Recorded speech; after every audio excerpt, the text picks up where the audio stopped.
안녕하세요. 새롭게 와서 주영훈입니다. 안녕하세요. 연희엘입니다. 안녕하세요. 이정수입니다. 하나님은 언제나 우리를 찾아와 우리 곁에 계시지만 우리는 그런 하나님을 늘 애타게 찾곤 하죠. 오늘 모실 분도 하나님을 그렇게 애타게 찾는 경험을 하셨다고 합니다. 네, 중학교 때부터 찬양 인도를 시작으로 지금까지 찬양 사역자로 하나님을 섬기고 계신데요. 그 과정이 쉽지만은 않으셨다고 합니다. 네. 찬양 없고 진짜 말씀 기도만 있는 예배, 아우 전 진짜 너무 힘든데요. 정말 이분 때문에 정말 많은 분들이 편하게 예배를 드릴 수 있지 않나 생각이 듭니다. 예수 전도단 염민규 간사님을 모시겠습니다. 어서 오세요. 안녕하세요. 네. 좋습니다. 우리 예수 전도단 참 오래됐죠. 네, 오래된 제가 남성입니다. 어린 시절부터 있었던 것 같은데 우리 연희엘 자매도 잘 알죠? 너무 잘 알죠. 예. 저는 그 주님 말씀하시면이라는 찬양 너무 좋아해요. 그죠. 네. 다가 불러도 될까요? 갑자기요? 제가 불러도 될까요? 굳이 왜? 네, 노래방입니까? 예, 불러볼게요. 예, 불러보세요. 주님 말씀하시면 내가 나가리다. 주님 뜻이 아니면 내가 멈춰서리다. 나의 가고 서는 것 주님 뜻에 있으니 오 주님 나를 이끄소서. 뭐야, 오디션 본 겁니까 지금? 여기 들어가려고? 아니, 이 찬양 가사가 저의 그래요, 고백이 그래요. 되었으면 좋겠다는 그래요, 마음을 그래요. 항상 먹었어가지고. 잘하죠? 네, 너무 잘해요. 네. 아 진짜 이 찬양 말고도 참 우리가 많이 예배 때 즐겨 부르는 찬양들이 많이 있잖아요. 네, 많이 있습니다. 어떤 곡들이 있죠? 뭐 예를 들어서 모든 시선을 주님께 네네네. 드리고라는 시선이라는 찬양도 있고 예.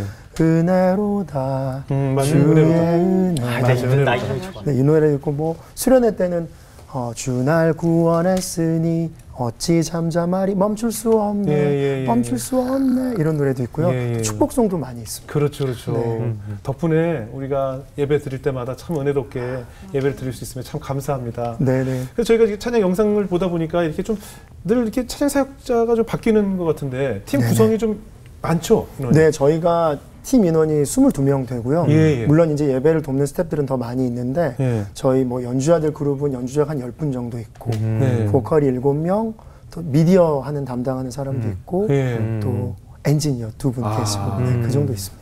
대인원이 움직이는군요. 네, 그렇습니다. 우리 담당 여기 미녀 PD께서 우리 그 송축회 내용은 네. 그 영상을 보고 너무 큰 은혜를 받아서 굉장히 또 우리 간사님을 추천해 주셨는데 보니까 조회수가 243만 회고요. 네. 댓글만 해도 500개 이상이 달려서 그렇게 많군요. 굉장히 많은 분들이 또 그 영상에 은혜를 받으셨더라고요. 그래서 댓글 중에 몇 개 우리 정수 씨가 좀 준비해 오셨죠?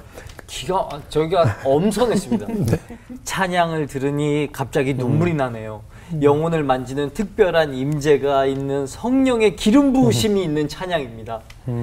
찬양하시는 분들 보이스가 너무 멋지세요. 하나님이 주신 귀한 달란트로 하나님을 찬양하시니 은혜가 넘칩니다. 네. 아빠가 이 찬송가 들으며 하늘나라 가셨어요.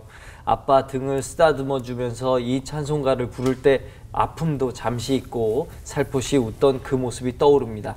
마지막인데요.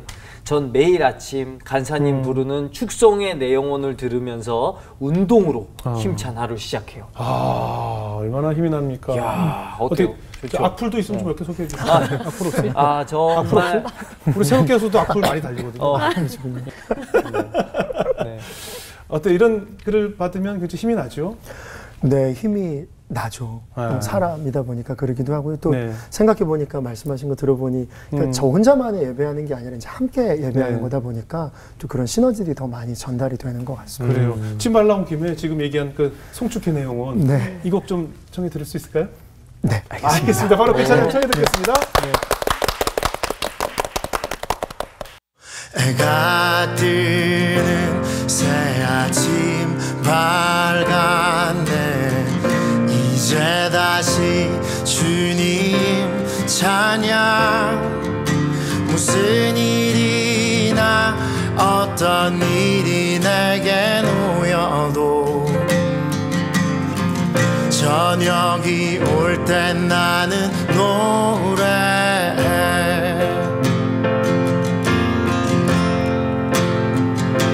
송축해 내 영혼 내 영혼아.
나의 힘 다하고 나의 삶의 여정 마칠 때 끝없는 찬양 나 드리리라.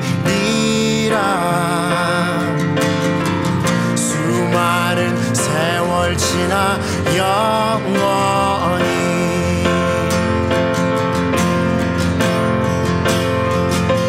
송축해 내 영혼아 거룩하신 이름 이전에 없었던 노래로 나 주님을 경배해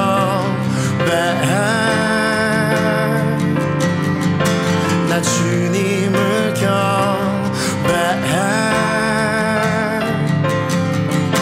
나 주님을 경배해.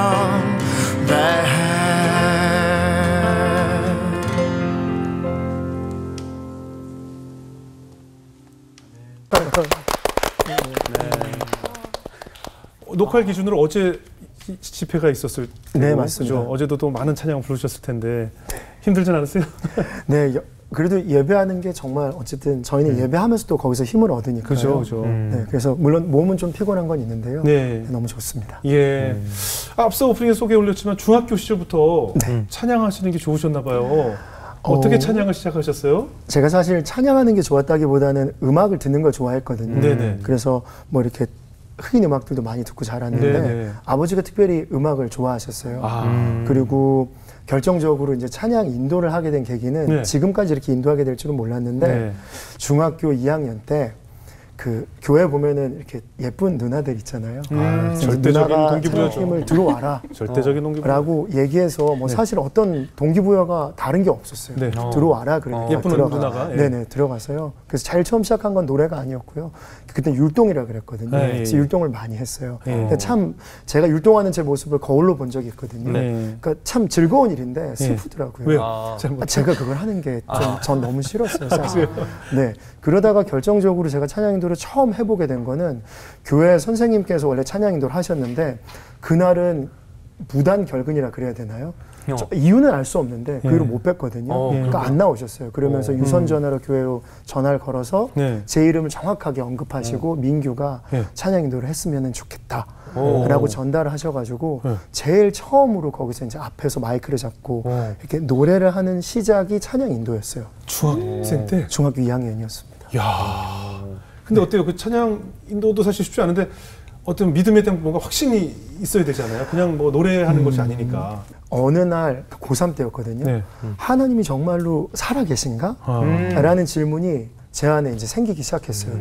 그러면서 이전에 제가 찬양 인도도 했고 또 뭐 성경 말씀에 대해서도 이렇게 들어서 알고 배웠고 또 제가 사람들 어떤 회장으로서도 교회에서 활동을 했고 했는데도. 네, 그랬는데 내가 정말로 하나님이 존재한다는 사실을 의심하는 게 과연 이게 맞는 건가? 네네. 그런 어떤 사람들에 대한 의식도 있었고요. 예. 근데 이제 그런 걸 떠나서 사람들보다는 제 개인적으로 너무 그게 뭐랄까 충격적인 질문이고 심각한 고민이었어요. 그래서 제가 이제 하나님 정말 살아계신다면 제가 정말로 압도될 만큼 그런 방법으로 제가 알게 해달라고 이제 그러면서 좀 씨름하는 시간들을 가졌었어요. 예. 그렇게 씨름을 하던데 하나님께서 응답을 주시던가요? 사실은요, 당연히 응답을 받았죠. 예. 근데 사실은 제가 심각하게 하나님 만나서 씨름했을 때는 응답을 받지 못했어요. 예. 예를 들어서 제가 고등학교 3학년이었는데요. 예. 뭐 다른 사람들은 대부분 이제 학업에 집중하는 시간이기라고 하잖아요. 우리나라 문화에서. 근데 저 같은 경우는 그것도 뒷전이었어요. 왜냐하면 저에게 있어서 너무 심각한 문제였거든요. 내가 이렇게 알고 믿는다고 생각해왔던 그 하나님의 존재가 제 안에서 부인되려고 하니까 너무 심각했거든요. 진로보다 그게 더. 네, 그때 당시에는 그랬습니다. 그래서 제가 수련회 가서 금식도 하면서 다른 사람들과는 달리 저 혼자만의 기도를 갖고 계속해서 씨름했었어요. 그래서 결국에는 그 시간이 저에게는 마지막 하나님께 좀 물어보는 시간이었거든요. 네네. 하나님, 정말 계시면 좀 저한테 이번 전 좀 마지막일 것 같아요. 답해 주셔야 되겠어요. 라고 씨름을 했는데 결국은 어떠한 응답도 듣지를 못했어요. 네. 그래서 제가 그날 거의 선언을 했던 것 같아요. 뭐라고요? 하나님은 내가 머리로 믿었을 뿐이지 계시지 않는다. 이렇게라고 제가 결정했었어요. 예, 아주 위험한 결정을 했잖아요. 근데 정말 위험한 결정이었다는 예. 건데. 그냥 돌진한 애가 집 나간 거예요, 지금. 네. 그럼 어떻게 그 생각이 어떻게 변화가 생겼어요? 사실은 너무 신기하고요. 네. 너무 기적과도 같다고 생각하는 건 제가 어쨌든 정확한 날짜는 기억 안 나는데 예. 주일날 저녁이었어요. 예, 예. 그러니까 오전에 예배하고 또 뭐 청소년 예배 같은 거 하고 집에 돌아왔었는데 네네. 그날만큼은 조금은 교회를 다시 한번 그냥 가고 싶은 마음이 들더라고요. 예. 그래서 그냥 버스를 타고 교회로 가고 있는데 마음속에서 그런 찬양이 떠오르는 거예요. 네. 내 안에 사느니 예수 그리스도니. 그래서 제가 나는 예수님이 없다고 부인했는데 네. 이 찬양이 올라오니까 제가 스스로 막 눌렀어요. 예. 그리고 버스에서 내리고 그냥 평소에 걷던 교회 앞에 거리를 걷다가 네. 우연한 계기로 네. 이제 그 교회 선배를 예. 만났는데 선배를 통해서 잠깐 얘기 나눴거든요. 네.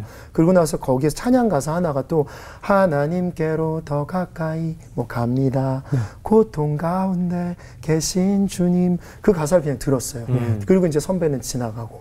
근데 바로 그 순간 고통 가운데 계신 주님이라는 가사가 제 안에 더 깊이 믿어지기 시작하는 거예요. 그러면서 하나님이 제 안에 잔잔한 음성으로, 그렇지만 명확한 음성으로 제가 정말 이건 주님이 하신 게 맞아 라고 인정할 만큼의 그 명확함으로 너가 씨름하는 그 5개월의 그 기간 동안 내가 너랑 함께 있었어. 그리고 그 이전의 모든 시간들을 부인하면 안 돼. 내가 너랑 함께 했거든 이라고 말하는 그 메시지를 제가 거기서 너무 명확하게 알게 됐어요. 그래서 아직도 기억나요. 눈물이 따뜻하구나. 그날 처음 알았어요. 가만히 있어서 눈물이 계속 흐르는데 예. 따뜻한 거예요, 그 눈물이. 네. 그래서 제가 그날 이후로는 하나님의 존재를 의심해 본 적은 한 번도 없고 지금까지 물론 이제 업앤다운은 있죠, 신앙생활이다 보니까. 네네. 그렇지만 주님이 계신다는 사실에 대해서 너무 명확하게 알게 된 그 날이었습니다. 그렇게 애타게 쳤던 하나님의 음성이 네네. 결국은 내 안에 자리 잡고 있었네요. 네. 눈물이 뜨겁다고 그랬더니 왜 갑자기 확 공감을 하셨어요? 하나님이 내가 널 사랑하는데 내가 그 5개월 동안 널 지켜봤다라는 그게 너무 기뻐서. 기뻤어? 네. 하나님 날 그러니까 안 보였잖아요. 그렇죠, 그렇죠. 응답도 안 네, 해주셨고 네, 네, 네. 딱 결론을 냈는데도 하나님 이렇게 다 보고 있었다고 얘기하니까 예. 너무 기뻐가지고. 나랑 너무 다르다. 지금 이제 예수전도단 간사로 계신데 원래 전공은 어떤 공부를 하셨어요? 전공은 대학에서는 러시아어를 전공을 했습니다. 특이한데요. 예. 사실 언어에 대한 관심은 조금 있었거든요. 네네. 그렇다고 해서 뭐 공부를 아주 막 잘하는 학생은 아니었던 것 같아요. 네. 그런데 아버지께서는 사업 가셨고 또 그 선교단체에 이사로 계시면서 또 저희 교회가 러시아 선교를 하는 교회였어요. 그러다 보니까 러시아과를 지원을 했고 이제 들어가게 됐죠. 네. 네, 말씀 들어보면은 너무 올바른 청년이시고 한데 네. 대학 생활에서 엄청 착실하고 완전 성실하게 하셨을 것 같아요. 어떠셨어요? 제 이미지가 그렇다고 말씀하셔서 감사하기도 하면서 제가 정말 그런가? 제 스스로 많이 물어보게 되는 것 같아요. 네네. 근데 대학 생활은요, 사실은 그 1학년 1학기 예. 굉장히 어두운 시간을 보냈어요. 왜요? 왜냐면 제가 고등학교 그 3년 동안 예. 그 연애라 그러잖아요. 예. 여자친구가 있었거든요. 3년 동안요? 네네. 고등학교 1학년 때 만나서 고등학교 3학년 때까지 한 분? 이제 한 사람으로. 아, 네. 그래도. 너무 좋았어요. 내성적인 성격이다 보니까. 아까 그분 때문에 교회 갔던 거 아닙니까? 그건 누나고. 그건 아닙니다. 그것도 그건 네, 누나고. 그분은 예쁜 아닙니다. 누나고. 네. 근데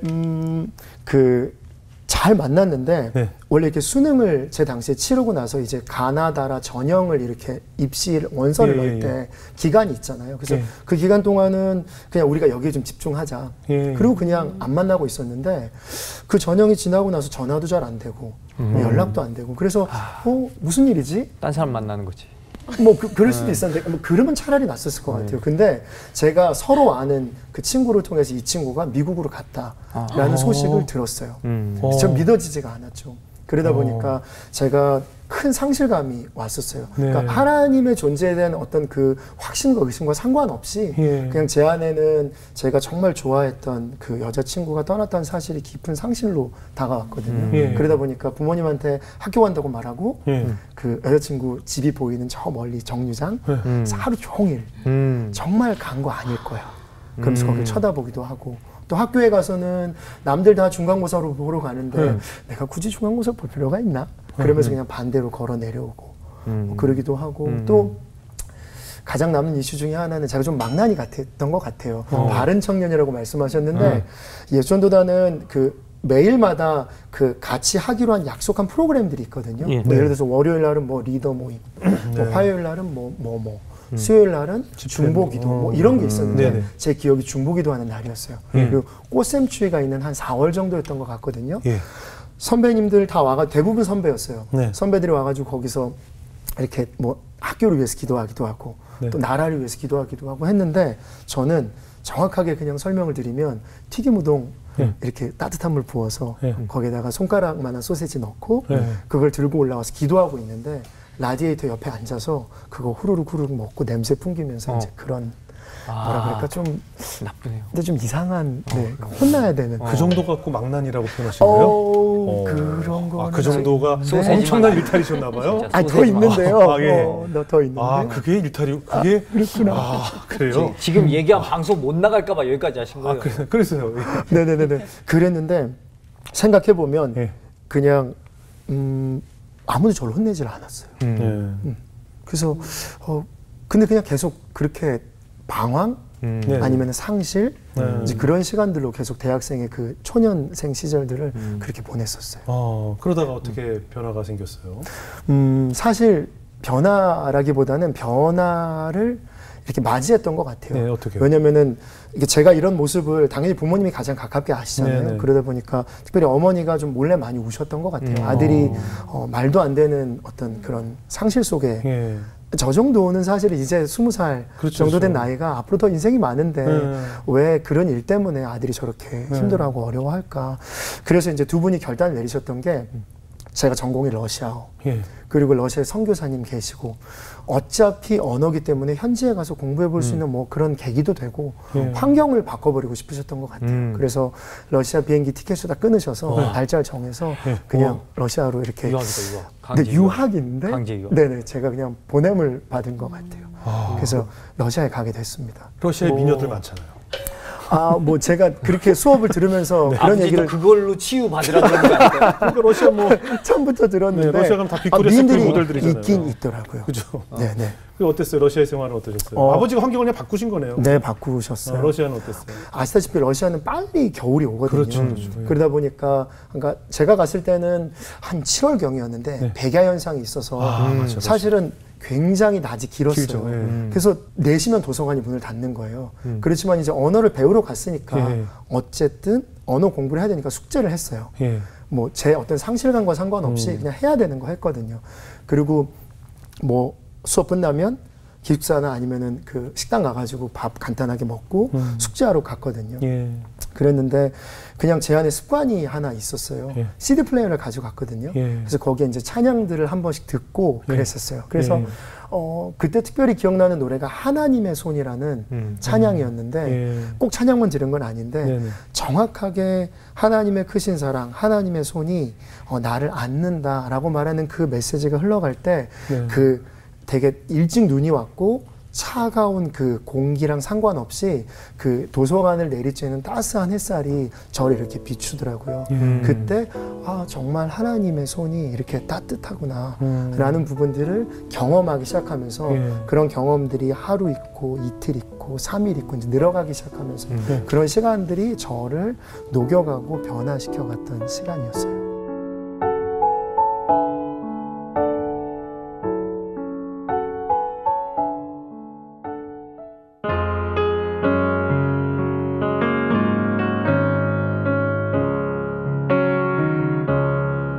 주님 말씀하시면 내가 나가리다. 주님 뜻이 아니면 내가 멈춰서리다. 나의 가고 서는 것 주님 뜻에 있으니 오 주님 나를 이끄소서. 뜻하신 그곳에 나 있기 원합니다. 이끄시는 대로 순종하며 살리니 연약한 내 영혼 통하여 일하소서 주님 나라와 그 뜻을 위하여 뜻하신 그곳에 나 있기 원합니다. 이끄시는 대로 순종하며 살리니 연약한 내 영혼 통하여 일하소서 주님 나라와 그 뜻을 위하여 오 주님 나를 이끄소서 오 주님 나를 이끄소서.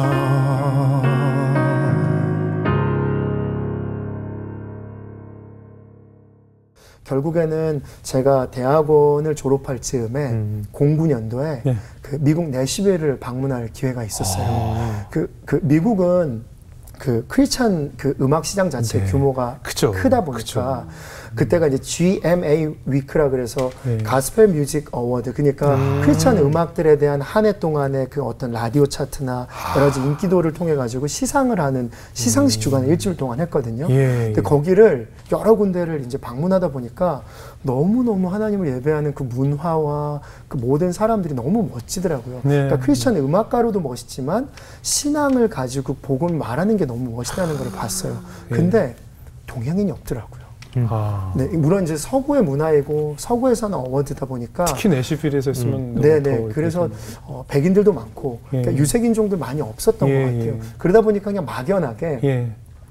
내가 다음에 언젠가 여기에 내가 티켓 끊어서 오는 자리 말고 예. 뭐 어떤 모양으로든 초대받아서 한 번 더 가고 싶다라는 그냥 어렴풋한 생각이 있었거든요. 네. 그리고 나서 그 시간을 마치고 한국에 돌아오는 이제 착륙하는 비행기 안에서 그냥 마음이 막 뛰더라고요.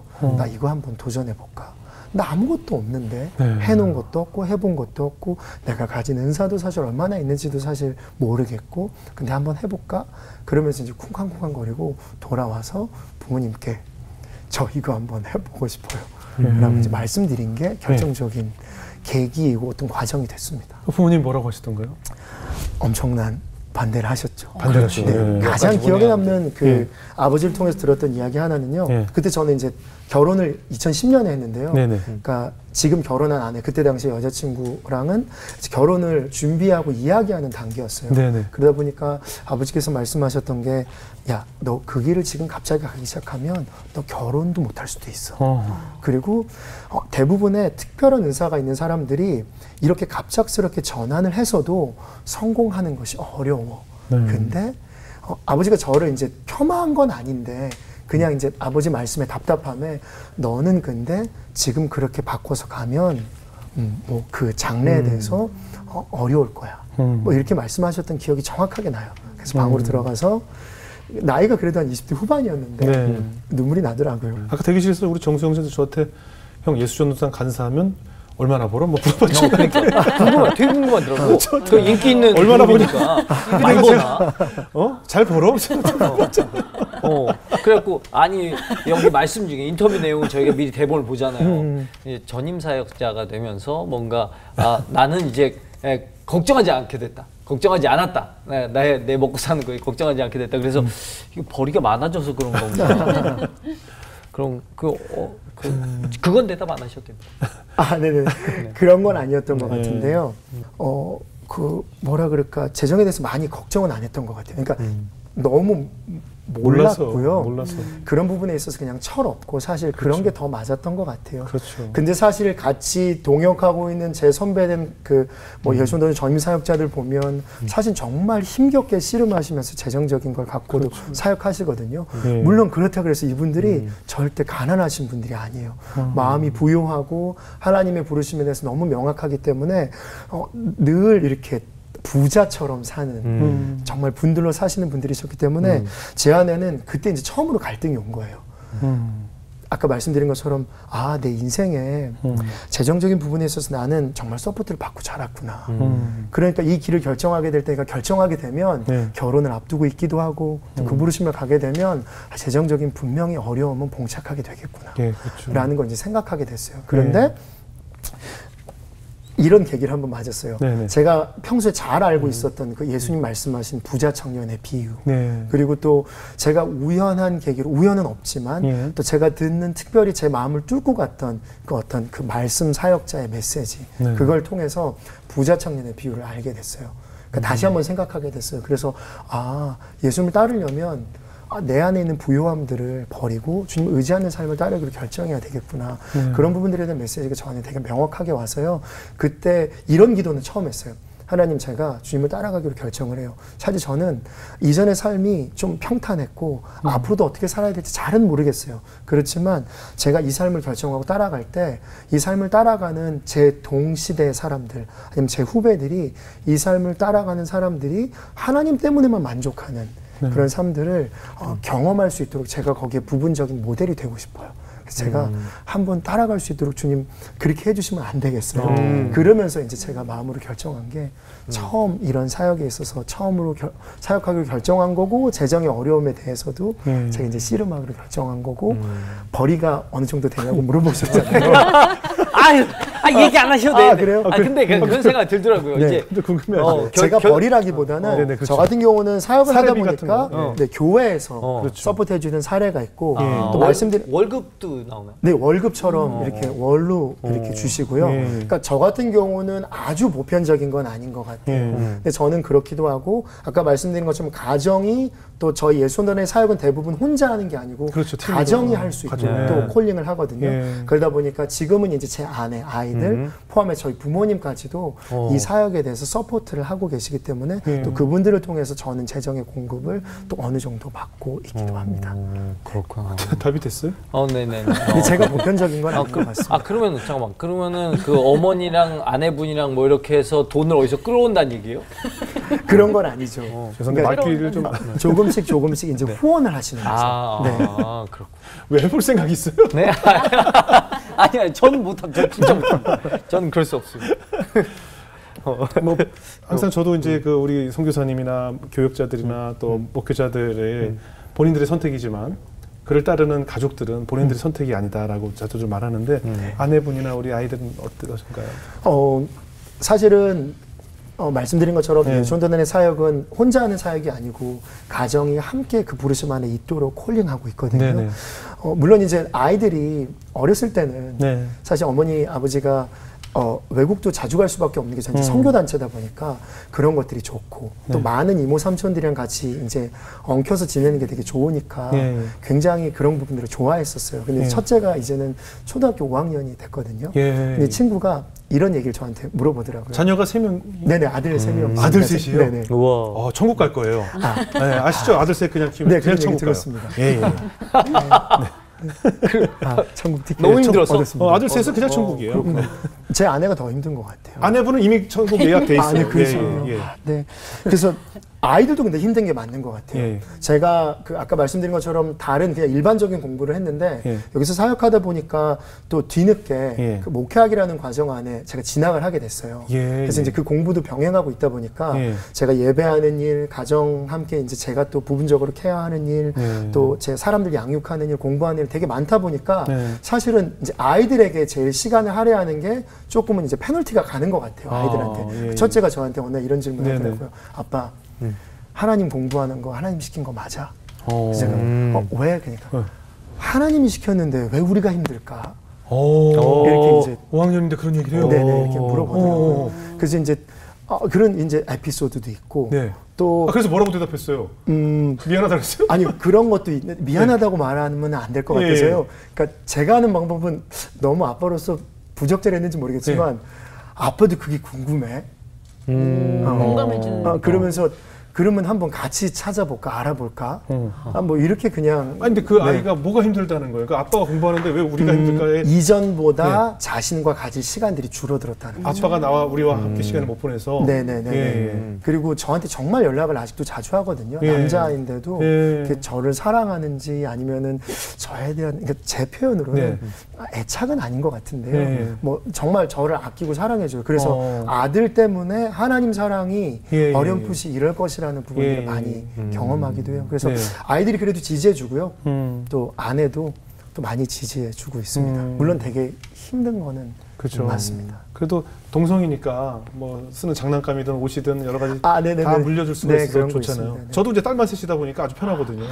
계속 첫째가 쓰고 뭐 둘째가 있고 뭐 한복 같은 거 하나 있으면 계속 물려서 입으니까 그런 건 편하죠. 너무 편합니다. 그리고 또 공동체로 살진 않지만 공동체가 있다 보니까 서로 많이 이렇게 또 입던 거를 물려주기도 하고 또 다시 물려주기도 하고 이렇게 또 지내고 있습니다. 이제 동영상 유튜브 통해서 찬양 인도하는 모습 보면 부모님께서 이제 굉장히 자랑스러워하실 것 같은데 어때요? 맞는 것 같습니다. 왜냐하면 어쨌든 부모님이시잖아요. 평생 부모님이고 저는 이제 평생 이제 아들일 텐데 또 이 영역의 길로 들어서서 이제 벌써 그 말씀을 드린 지가 10년이 지났으니까 지금 이렇게 좀 한 길 안에서 계속해서 이 길을 가는 거를 보시면 뭐 이전에는 반대하셨지만 지금은 이 길을 가는 길에 있어서 이제 든든한 지원자 중에 또 한 그룹이고 가장 가까운 그룹이라고 생각됩니다. 많이 좋아하십니다. 그래도 이제 앞으로 어떤 비전을 갖고 계시고 어떤 꿈을 꾸고 계신지? 큰 꿈은 아닌데요. 하나님이 지금까지 제 인생 동안 저라는 사람을 빚어오시고 저가 하나님을 찬양할 수 있는 어떤 찬양 인도자였던 역할로서 세워내신 것처럼 저도 딱 한 명만 제가 그런 사람 정말 잘 봐서 그런 사람 서포트해서 세워내고 싶다. 하나님이 하시는 일이지만 아까 말씀드린 것처럼 대학 시절 때는 이런 말도 안 되는 행동하는 그 후배를 나무라지 않고 그냥 아껴줬고 또 제가 다 말씀드리진 않았지만 제 인생의 수많은 시간 동안 많이 용납받았거든요. 그리고 많이 참아주고 많은 사람들이 그래서 그런 것처럼 제가 그걸 경험했으니까 저도 누군가에게 많이 참아주고 또 인내하고 또 예배라는 부분들을 서포트해서 그런 사람이 정말로 세워줄 수 있도록 소원이라면 딱 한 명이라도. 둘째 아들. 둘째 아들. 둘째 아들이 좀 관심 있는 것 같습니다. 그래요. 둘째 아들. 어떻게 그 꿈을 또 하나님께서 꼭 이루어 주시리라 믿습니다. 우리 연희엘 자매 어떻게 들으셨어요? 진짜 사람의 마음에는 많은 계획이 있어도 오직 여호와의 뜻만이 완전히 선다는 그 말씀처럼 그냥 너무 자연스럽고 순적하게 찬양 사역자의 길로 오신 것 같아요. 그래서 진짜 하나님께서 택하시고 너무 태초부터 예비하신 그런 팀의 리더신 것 같아가지고 너무 그러니까 그냥 너무 당연한 그런 마음이 들었고 아까 그 많은 댓글처럼 저도 그렇게 아까 저 찬양 들을 때 되게 하나님께서 이렇게 손으로 만져주는 그런 따뜻한 느낌을 받았거든요. 근데 저도 그렇게 따뜻한 느낌, 하나님의 그런 임재가 가득한 찬양을 올려드릴 수 있는 간사님과 같은 그런 사람이 되고 싶다라는 생각이 들었습니다. 그런 배우자들 꼭 만나시고요. 뭔가 제가 느끼기엔 계속 여기 들어가고 싶은 것 같아요. 자꾸 이렇게 찬양을 좋아하니까. 저는 사실 이제 간사님처럼 그렇게 많은 뷰스와 댓글을 받아본 지가 오래됐거든요. 그래서 사실 그 정도쯤 되면 되게 막 거만해지고 막 이렇게 할 수 있을 것 같은데 아시죠? 계속 이러고 얘기하셔서 역시 사람이 나랑은 좀 그릇이 다르시구나. 이런 분들이 진짜 이렇게 섬김을 하고 그러는구나 생각이 들었습니다. 보기 좋았습니다. 제가 너무 쫄아있습니다. 저는 오늘 그 내시빌에 있었던 GMA 가스펠 뮤직 어워드 이런 걸 들으면서 굉장히 또 도전이 돼요. 우리나라는 정말 BTS와 같은 빌보드 1위 가수 보유국이고요. 칸 영화제에서 작품상, 남우연상, 감독상을 받는 나라예요. 그리고 전 세계 전자를 주름잡는 나라고, 전 세계 IT를 주름잡는 정말 세계에서 최고로 잘하는 걸 너무나 많은 민족인데 아직 가스펠만 하나님의 음악 부분만 아직도 이렇게 열악하고 아직도 힘들고 아직도 너무 뭔가 그늘 속에 있는 것 같은 느낌이 들거든요. 부디 이 방송을 보시는 기업을 운영하는 회장님이신 장로님들, 집사님들, 필요한 게 뭔지 아시겠죠? 이제 좀 이렇게 많은 콘텐츠들을 만드는 이런 한국이란 나라에서 아직도 우리 가스펠이 이렇게 어렵다는 게 좀 이상하지 않습니까? 회장님들, 장님들 좀 도와주십시오. 연합해서 여기 다 준비가 돼 있어요 지금. 우리들은 다 준비가 돼 있습니다. 네, 저도 준비가 돼 있습니다. 이것만 준비가 안 돼 있습니다. 이것만 좀 해주시면 우리 뭐 많은 크리스찬 기업인들 있잖아요. 우리 최태원 회장님을 비롯해서 많은 분들 꼭 이 영상 보시고 뭐 이것만 좀 해주시면 저희가 열심히 아티스트들은 다 준비가 돼 있습니다. 잘 좀 부탁드리겠습니다. 오늘 마무리 괜찮았죠? 이런 기쁜 마음으로 우리도 이제 그런 가스펠 뮤직 어워드 같은 거 한국에서 네네. 해야죠. 내시벨에 가서 할 것이 아니라 이제 그곳에 가서 무대 쓰는 것이 아니라 그들이 한국에 와서 그들과 함께 무대를 꾸밀 수 있는 날이 오리라 믿습니다. 아멘. 선포합시다. 예? 아멘. 예, 그런 기쁜 마음으로 오늘 마지막 찬양 어떤 곡 들으면서 인사할까요? 제가 그가 내 안에라는 찬양인데요. 네. 이 곡은 제가 적었던 곡이기도 해요. 네. 그냥 설명을 좀 드려도 네네네. 되나요? 네. 제가 아빠이기도 하고 네. 또 남편이기도 하고 또 한 단체의 어떤 그 팀의 리더기도 하고 인생을 살면서 굉장히 많은 선택들 앞에 결정을 해야 되더라고요. 네. 근데 제가 이 결정을 할 때마다 내 이 선택을 정말 잘했나? 그러니까 선택을 하고 나서도 나 때문에 어려운 일들이 다른 사람에게 미치는 것이 아닌가? 그런 고민을 가지고 굉장히 많이 씨름했던 적이 있어요. 그러면서 그냥 제가 하나님한테 한탄하듯이 기도했었거든요. 하나님, 나는 왜 이렇게 멍청하고 미련하고 내가 하는 모든 것들에 대해서는 계속해서 좋지 않은 영향력이 일어나는 것만 같은가요? 하면서 이제 그렇게 제가 막 푸념하듯이 기도를 했는데 그날은 좀 특별하게 보이스 레코더를 켜고 기도를 왜 그렇게 했는지 모르겠어요. 예. 근데 습관이었나 봐요. 그러면서 이제 거기에 제가 멜로디도 집어넣으면서 그냥 이런 이야기를 풀어냈거든요. 그러면서 이제 적어 내려가기도 했는데 그러다가 이제 곡이 하나 완성됐어요. 근데 마지막 소절 하나가 완성이 안 되더라고요. 네. 그 가사가 그의 생명에 내가 물들어 당신의 아름다운 열매 맺게 하소서 이거였거든요. 그리고 그 찬양의 골자는 포도나무 대신 그 예수님께 가진 우리가 붙어 있으면 아버지 대신 그 하나님을 통해서 열매를 맺을 거다. 꼭 붙어 있어야 된다. 그거였거든요. 근데 가사 그 마지막에 어떻게 완성됐냐면요. 아들이 어느 날 넘어져서 무릎을 다쳤어요. 근데 무릎 피가 나더라고요. 그래서 주섬주섬 찾다가 휴지를 가지고 와서 거기에 댔거든요. 근데 정말 빠르게 피를 그 하얀 휴지가 흡수하더라고요. 흡수해요.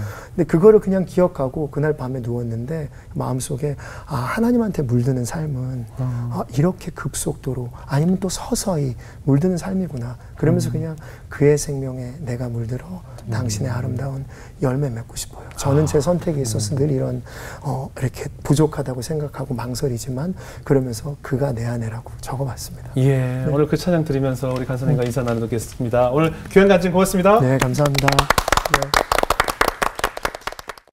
주여 내 생각을 주관하소서 주여 내 마음을 감찰하소서 우둔한 나의 마음 미련한 나의 생각 모두 다 내려놓고 주의 말씀을 듣게 하소서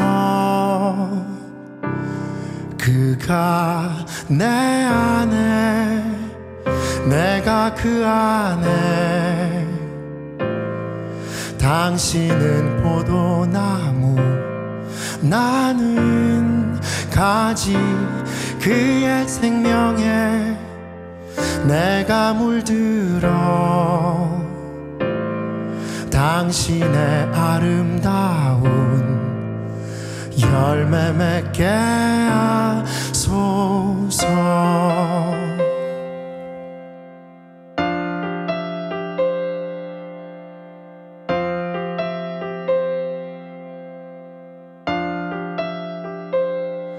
그는 내 아버지 나는 그의 아들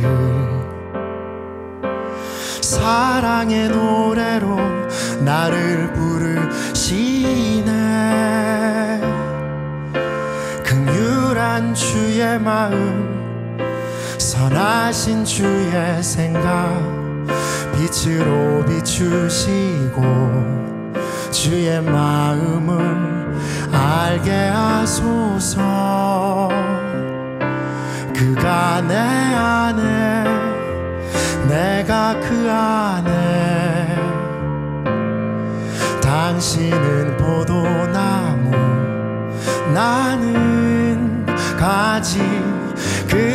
생명에 내가 물들어 당신의 아름다운 열매 맺게 하소서. 그가 내 안에 내가 그 안에 당신은 포도나무 나는 가지 그의 생명에 내가 물들어 당신의 아름다운 열매 맺게 하소서. 그의 생명에 내가 물들어 당신의 아름다운 열매 맺게 하소서.